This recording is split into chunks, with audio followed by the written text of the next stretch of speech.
வணக்கம்.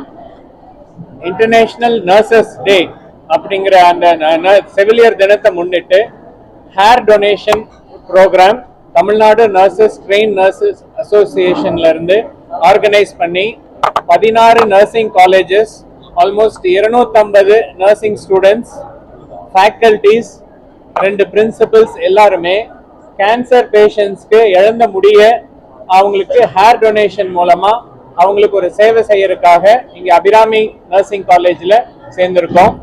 இங்க train nurses association இதுல இருந்து doctor Jeni came from GKNM hospital, trained nurses அசோசியேஷன்ல இருந்து எல்லாரும் வந்திருக்காங்க. 16 நர்சிங் காலேஜஸ், கோயம்புத்தூர்ல இருக்கிற நர்சிங் காலேஜஸ்ல இருந்து எல்லாரும் ஹேர் டொனேஷன் பண்றாங்க. இந்த ஹேர் டொனேஷன்ங்கிறது சாதாரணமான விஷயம் இல்ல. எல்லாத்துக்கும் குடும்பத்துல யாராவது ஒருத்தர் இந்த கேன்சர்னால ட்ரீட்மெண்ட்